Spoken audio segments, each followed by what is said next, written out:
वाकई अब दुनिया को तीसरे विश्व युद्ध से कोई नहीं बचा सकता। अब हालात ये हैं कि लंदन से रूस के खिलाफ यूरोपीय देशों ने जंग का सीधे ऐलान कर दिया है। यहां तक कि ब्रिटेन, फ्रांस और जर्मनी ने भी अब रूस के खिलाफ हथियारों के अपने भंडार खोल दिए हैं। ब्रिटेन ने तो यूक्रेन को सीधे 5000 मिसाइलें देने का ऐलान करके सीधे रूस और अमेरिका को ही चुनौती दे दी है।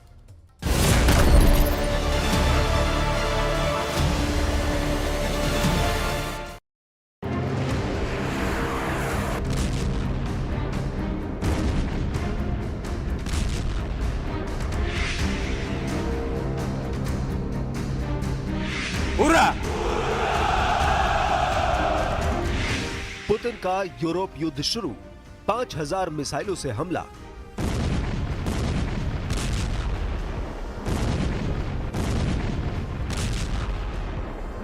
ब्रिटेन की राजधानी लंदन में 15 यूरोपीय देशों ने पुतिन को सीधी युद्ध की धमकी देकर पूरी दुनिया को तीसरे विश्व युद्ध में धकेलने का काम कर दिया है। यूक्रेन के राष्ट्रपति जेलेंस्की इस वक्त खुद को वॉर हीरो से कम नहीं समझ रहे हैं। हालात ये हो गए हैं कि जैसे ही लंदन में युद्ध को लेकर यूक्रेन शिखर सम्मेलन खत्म हुआ, रूसियों की तरफ से पूरे यूरोप का सफाया करने का ऐलान कर दिया गया है। यहाँ तक कि अमेरिका के राष्ट्रपति ने साफ कह दिया कि अब अमेरिका यूक्रेन का जंग में रत्ती भर साथ नहीं देगा। अमेरिकी मीडिया ने ट्रंप सरकार के टॉप अधिकारियों के हवाले से दावा कर दिया है कि पूरे यूरोप में तैनात अमेरिका के 20,000 सैनिकों को वापस बुला लिया जाएगा। वॉर एक्सपर्ट्स का साफ कहना है कि पुतिन के खिलाफ यूरोप युद्ध शुरू हो चुका है और अब रूस वो जंग करने जा रहा है जिसकी कल्पना दुनिया में किसी ने भी नहीं की है। आप भीषण जंग का इसी से अंदाजा लगा सकते हैं कि अकेले यूक्रेन को ही ब्रिटेन 5000 एयर डिफेंस मिसाइल देने जा रहा है ताकि रूस के तूफानी हमलों से बचाया जा सके। हम आपको दिखाने जा रहे हैं ये कैसे अब रूस यूक्रेन के उन इलाकों पर कब्जा करने जा रहा है जो अभी तक उसके कंट्रोल में नहीं है। साथ ही हम आपको ये भी दिखाएंगे कि बिना अमेरिकी सहायता और साथ के यूरोप और यूक्रेन रूस से जंग कैसे जीतने का दावा कर रहे हैं।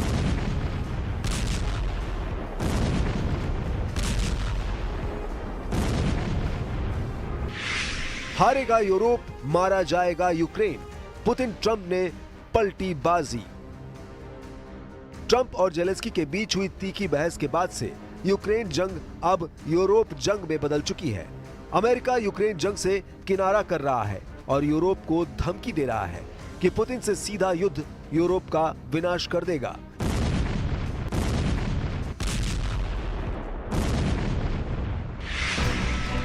हालात ये है कि रूस से सटे देशों में भारी संख्या में यूरोपीय देशों के टैंक, सैनिक, मिसाइलें, बख्तरबंद और रॉकेट ब्रिगेड पहुंच रही है।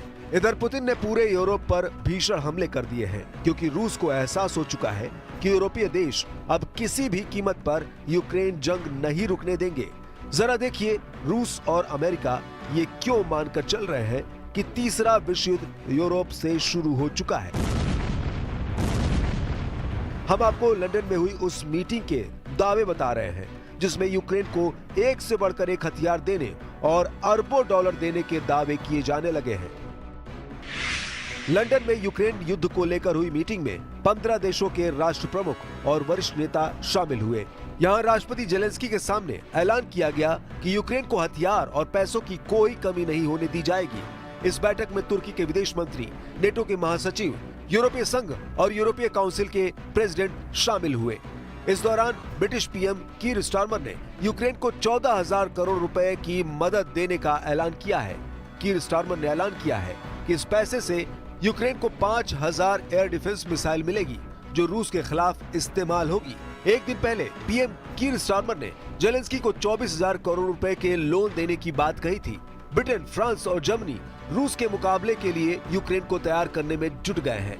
यूरोपीय कमीशन की अध्यक्ष उर्सुला वॉन डेर लेyen ने कहा कि हमें सबसे खराब हालात के लिए तैयार रहना चाहिए, जबकि नेटो चीफ मार्क रूटे ने साफ कहा है कि यूरोप और यूक्रेन को सपोर्ट बढ़ाने की पूरी ताकत से कोशिश शुरू हो जानी चाहिए। जर्मन चांसलर और ओलाफ शोल्ज ने कहा कि यूक्रेन और यूरोप रूस की शर्तें नहीं मानेंगे और उसकी आक्रामकता पर जमकर पलटवार करेंगे। No, I wouldn't trust Putin, which is why I want a security guarantee. I wouldn't trust him not to come again because he's proven that he will come again. He's already done it. And we know what his ambitions are. But that is precisely why we need a guarantee to the deal. There's no point in a deal that falls apart after a number of months or years. Ganz klar bedeutet das auch, dass die russischen Perspektiven nicht akzeptiert werden können. Ich will das noch mal sagen, es ging Russland immer darum, in der Ukraine eine Regierung zu etablieren, die nach russischer Pfeife tanzt. Das kann nicht akzeptiert werden. Die Ukraine ist ein europäisches Land, das sich entschieden hat, in die Europäische Union zu wollen, eine demokratische und souveräne Nation. 25% Ukraine पर कब्जा, 10 लाख यूक्रेनी रूस के गुलाम। इधर दूसरी तरफ Trump और Putin के करीबी ने यूक्रेन जंग को बेहद खूनी बना दिया है। हालात ये है कि रूस ने पिछले 48 घंटे में यूक्रेन के बहुत बड़े इलाके पर हमले शुरू कर दिए हैं। रूस के टैंक, तोप और पैदल सेना की दर्जनों ब्रिगेड ने यूक्रेन के उन इलाकों पर कब्जे शुरू कर दिए हैं जहां रूस की स्थिति अभी तक मजबूत नहीं थी। अब रूस को यह भी एहसास हो चुका है कि राष्ट्रपति के आदेश पर अमेरिकी सेना यूक्रेन की मदद नहीं करेगी। Institute for the study of war यानी ISW ने अमेरिकी अधिकारियों के हवाले से एक ऐसा सनसनीखेज दावा किया है जिसने यूक्रेन के होश फाख्ता कर दिए हैं। SW की रिसर्च और दावों के मुताबिक पुतिन का रूस यूक्रेन के उन शहरों पर पूरी तरह से कब्जा चाहता है जो अभी रूस के कब्जे में नहीं है। वॉशिंगटन डीसी में स्थित ISW थिंक टैंक ने नोट किया कि इन क्षेत्रों में कई बड़े शहर हैं जिन पर रूसी सेना का वर्तमान में कब्जा नहीं है और जब्त करने की कोई संभावना नहीं है। बचे हुए 4 यूक्रेन क्षेत्रों पर रूस के कब्जे में बड़े शहर शामिल होंगे, ऐसा दावा किया जा रहा है। जैसे खेरसोन सिटी जहां लगभग 2,75,000 की आबादी है, उस पर रूस पूरा कब्जा चाहता है। इसी तरह से यूक्रेन क्रामाटोरस्क पर कब्जा चाहता है जहां यूक्रेन के 1,47,000 नागरिक रहते हैं। इसके अलावा रूस ने यूक्रेन के ज़ापोरिजिया सिटी पर दावा ठोका है जिसमें 7,06,000 यूक्रेनी नागरिक रहते हैं। ISW का अनुमान है कि यूक्रेन के कम से कम 10 लाख से ज्यादा यूक्रेनी नागरिक रूस के गुलाम हो जाएंगे और यूक्रेन का एक बड़ा इलाका यूक्रेन हार जाएगा। Не ми граємося, не Україна грається з Третьою світовою війною. Ні. Насправді, ми ж розуміємо, що Україна більше схожа на те, що нас використовують в цій грі як якусь розмінну монету. Але ми вистоїмо однозначно. Ми впораємося з допомогою чи ні, але ми впораємося, бо в нас нація дуже сильних духом людей. यही वजह है कि रूस के खूनी हमले और यूरोप पर मंडराते तीसरे विश्व युद्ध के खतरे को देखते हुए कई नेटो और यूरोपीय देशों ने चेतावनी दी है कि अगर रूस से जंग करनी है तो आखिरी युद्ध करने को तैयार हो जाओ। नेटो और यूरोपीय देशों में शामिल पोलैंड के PM डोनाल्ड टस्क ने रूस से बड़े और लंबे युद्ध को देखते हुए बहुत बड़ा बयान दिया है। पोलैंड के PM डोनाल्ड टस्क ने साफ कहा है कि यूरोप साहस की कमी से जूझ रहा है। यूरोप में 50 करोड़ यूरोपियन 30 करोड़ अमेरिकियों से क्यों मदद मांग रहे हैं, ये वाकई यूरोप के लिए शर्मनाक है। हम 50 करोड़ यूरोपियन 14 करोड़ रशियन से अपनी सुरक्षा के लिए अमेरिका का मुंह क्यों ताक रहे हैं। अगर अभी भी यूरोप ने रूस से मुकाबला करने का साहस नहीं दिखाया तो यूरोप का वजूद खतरे में पड़ जाएगा। पोलैंड के प्रधानमंत्री डोनाल्ड टस्क ने दो टूक कहा कि पश्चिम देश पुतिन के ब्लैकमेल के आगे नहीं झुकेंगे, लेकिन इधर कुछ यूरोपियन और नेटो देशों ने यूक्रेन जंग में रूस के खिलाफ युद्ध करने का विरोध शुरू कर दिया है। यूक्रेन के सपोर्ट के मुद्दे पर यूरोपियन यूनियन EU के अंदर भी दरार नजर आ रही है। स्लोवाकिया के प्रधानमंत्री रॉबर्ट फिको का कहना है कि वो यूक्रेन को आर्थिक और सैन्य तौर पर मदद नहीं देंगे। यूक्रेन कभी भी सैन्य ताकत के दम पर रूस को बातचीत के टेबल पर नहीं ला पाएगा। हंगरी के प्रधानमंत्री विक्टर ओरबान ने भी जेलेंस्की के खिलाफ अमेरिकी राष्ट्रपति ट्रंप का सपोर्ट किया है। व्हाइट हाउस में दोनों के बीच हुई बहस के बाद उन्होंने ट्रंप को मजबूत और जेलेंस्की को कमजोर कहा है। अभी तक की स्थिति को देखते हुए साफ कहा जा सकता है कि रूस से सीधी जंग करने से पहले ही यूरोपीय यूनियन और नेटो में भगदड़ मचनी शुरू हो गई है, लेकिन रूस इस मौके को अब खाली नहीं जाने देगा। तो ये तय है कि कि वो यूक्रेन भी जीतेगा और यूरोप को भी रौंदेगा। इस दौरान देखना होगा कि राष्ट्रपति ट्रंप पुतिन के जंगी एक्शन पर क्या रिएक्शन देते हैं। फिलहाल अमेरिका यूक्रेन और यूरोप का जंग में साथ अब किसी भी कीमत पर नहीं देगा, ऐसा लगता है। यूक्रेन के राष्ट्रपति व्लादिमीर ज़ेलेंस्की ने कहा है कि वो समझौता करने के लिए तैयार हैं, जैसा कि अमेरिका ने भी उनसे कहा, लेकिन शर्त सिर्फ उनकी सुरक्षा की गारंटी है। लेकिन अब फ्रांस ने पुतिन को एक बड़ा झटका देने का ऐलान कर दिया है। फ्रांस के ऐलान के बाद अब पुतिन से ज्यादा तो डोनाल्ड ट्रंप के लिए तनाव बढ़ता दिखाई दे रहा है।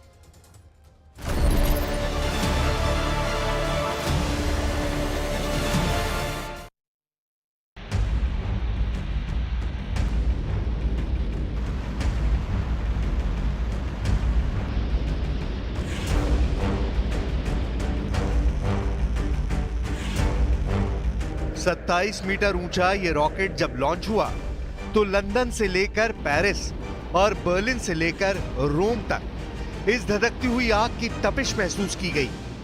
1 लाख किलो वजन का ये रॉकेट जब लॉन्च हुआ तो यूरोप के हर शहर तक मैसेज पहुंचा। मैसेज ये कि अगर पुतिन ने ठान ली तो यूरोप के कोने कोने में इतने बम गिरेंगे कि नेटो सोचेगा कि कौन सा शहर बचाएं, कौन सा मिलिट्री अड्डा बचाएं, खुद बचें या दूसरों को बचाएं।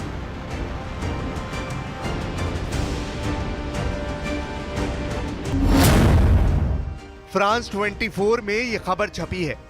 बताया गया है कि मैक्रोन ने यूरोप को एटम बम वाले हमले से बचाने के लिए परमाणु छतरी का मुद्दा उठा लिया है। इस खबर का मतलब इस तस्वीर में छुपा है। मैक्रोन ने वो परमाणु छतरी खोल दी है जो पूरे यूरोप को एटम बम वाले हमले से बचा सकती है।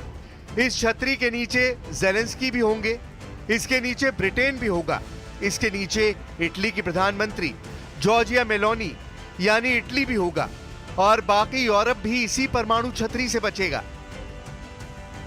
अब क्या है यूरोप पर परमाणु खतरा, इसे समझने के लिए पुतिन का लॉन्च पैड देखिए। ये रूस का सुयोज रॉकेट है जिससे सैटेलाइट लॉन्च की जाती है। इस बार सुयोज को रशियन एरोस्पेस फोर्सेस ने लॉन्च किया है। इस फोर्स के पास पुतिन की परमाणु मिसाइलों की जिम्मेदारी है। इस बार जो सुयोज रॉकेट लॉन्च किया गया उसके जरिए रूस की डिफेंस फोर्स का बहुत ही सीक्रेट मिशन अंजाम दिया गया, जिसके बारे में पुतिन, उनके बड़े कमांडर और रूस के वैज्ञानिक जानते हैं। यूरोप के लिए सबसे डराने वाला मुद्दा यह है कि पुतिन के सुयोज रॉकेट ने रूस के उसी लॉन्च पैड का इस्तेमाल किया जहां से अक्टूबर 2024 में Yars intercontinental ballistic missile test की गई थी, यानी वो मिसाइल जो 11,000 किलोमीटर तक मार करती है। यह है अरखानगैस्क लॉन्च पैड और डर है कि यही बन सकता है अब तीसरे विश्व युद्ध का लॉन्च पैड। जिससे यार्स मिसाइल लॉन्च की गई तो वो 30,000 किलोमीटर प्रति घंटे की रफ्तार से यूरोप पर कहर मचाएगी। पुतिन की इसी मिसाइल का डर अब डोनाल्ड ट्रंप और ज़ेलेंस्की की बदनाम मीटिंग ने बढ़ा दिया है। ट्रंप ने ज़ेलेंस्की से क्या कहा था, बहुत गौर से देखिए। Gambling with the lives of millions of people. You're gambling with World War III. You're gambling with World War III. And what you're doing is very Trump और ज़ेलेंस्की की इसी मीटिंग के बाद पूरा यूरोप एक्टिव हो गया है। Zelensky के साथ ओवल ऑफिस में जो कुछ हुआ, ट्रंप ने ज़ेलेंस्की को जो कड़वे शब्द सुनाए, अब पूरा यूरोप उन शब्दों का बदला लेना चाहता है। ज़ेलेंस्की के साथ यूक्रेन को बचाना तो वैसे बहाना है, पूरा यूरोप अब खुद को किसी तरह पुतिन के गुस्से से दूर रखना चाहता है।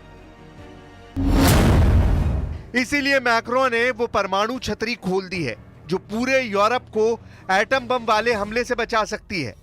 यूक्रेन भी, ब्रिटेन भी, इटली भी, जर्मनी भी, यूरोप का कोना कोना इस छतरी के नीचे आकर पुतिन के परमाणु गुस्से से बचना चाहता है। परमाणु छतरी यानी रूस की मिसाइलों के खिलाफ काउंटर अटैक की गारंटी, जो अमेरिका के बाद फ्रांस और ब्रिटेन ही दे सकते हैं, क्योंकि यूरोप में इन्हीं दोनों के पास परमाणु हथियार हैं। अब सवाल है कि यूरोप का एक और अहम देश इटली कैसे यूक्रेन को बचा सकता है। व्लादिमीर ज़ेलेंस्की और जॉर्जिया मेलोनी की अलग से मुलाकात हुई है और इस मुलाकात में मेलोनी ने भी ज़ेलेंस्की को गारंटी दी है। गारंटी इस बात की कि इटली यूक्रेन के साथ है और इटली ये साथ नहीं छोड़ेगा। मेलोनी ने इसका वादा किया है। comune su come favorire appunto anzi su come evitare che ci siano delle divisioni all'interno dell'Alleanza Atlantica, dell'Occidente, e mi pare che su questo ci siano ampie convergenze. Ci sono varie proposte sul tavolo. Putin के परमाणु missile वाले खतरे से Ukraine से ज्यादा Europe घबराया हुआ है। मैक्रों और मेलोनी यूक्रेन को डबल गारंटी दे रहे हैं, लेकिन अब सबका बड़ा एजेंडा यूरोप को बचाना है, क्योंकि डोनाल्ड ट्रंप ने यूक्रेन को बचाने की जिम्मेदारी से किनारा कर लिया है। अब पूरी जिम्मेदारी यूरोप की है, लेकिन सवाल है कि वो यूक्रेन के साथ साथ खुद को भी कैसे बचाए, क्योंकि रूस ने हमला किया तो अमेरिका साथ नहीं देगा और इस वक्त यूरोप में सिर्फ फ्रांस और ब्रिटेन के पास ही परमाणु बम है।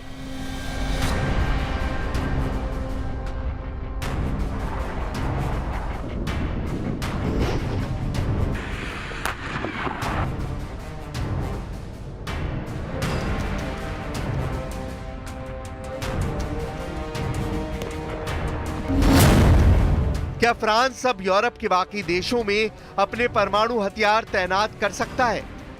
इससे पहले ही रिपोर्ट आई थी कि फ्रांस अपने कुछ परमाणु हथियार जर्मनी में तैनात कर सकता है। जर्मनी में फ्रेडरिक मर्ज नए चांसलर बन सकते हैं और उन्होंने भी जर्मनी में फ्रांस के परमाणु हथियारों की तैनाती का समर्थन किया है।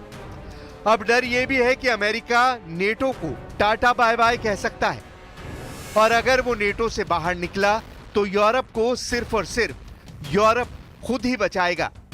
उसके पास कोई और जरिया नहीं होगा, या कहें कि अब यूरोप के पास अमेरिका की सुरक्षा गारंटी नहीं बची। अब वो पूरी तरह फ्रांस और ब्रिटेन पर निर्भर है और पूरा यूरोप अब ये महसूस कर रहा है कि उसका पुतिन की मिसाइलों से बचना आसान नहीं होगा।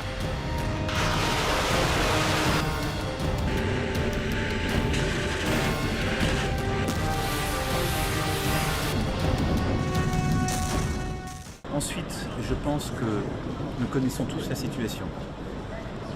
Il y a un agresseur qui est la Russie. Il y a un peuple agressé qui est l'Ukraine. Je pense que nous avons tous eu raison d'aider l'Ukraine et de sanctionner la Russie il y a 3 ans et de continuer à le faire. Et quand je dis nous, ce sont les États-Unis d'Amérique.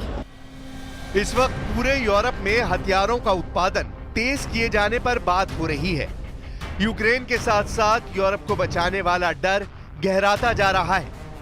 Europe के हर देश को खतरा है कि Putin ने Ukraine के बाद NATO देशों को ही टारगेट बनाने की ठान ली है। इसलिए हथियार फैक्ट्रियां 24 घंटे काम कर रही हैं।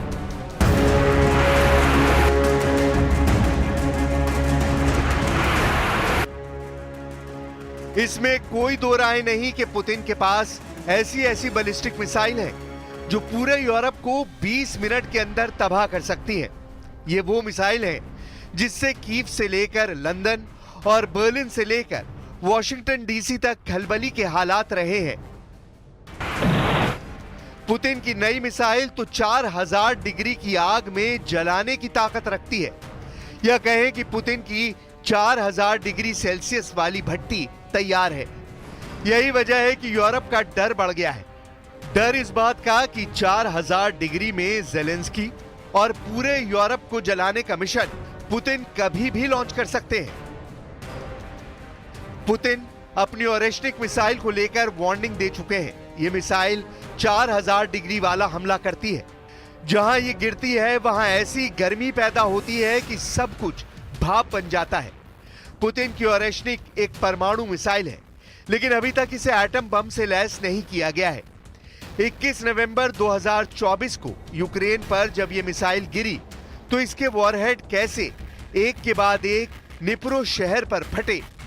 पुतिन ने कह दिया है कि परमाणु बम जैसा हमला करने वाली ओरेश्निक मिसाइल लॉन्च पैड पर पहुंच चुकी है। रूस ओरेश्निक मिसाइल से फिर हमला करना चाहता है, लेकिन वक्त क्या होगा पुतिन ने ये नहीं बताया।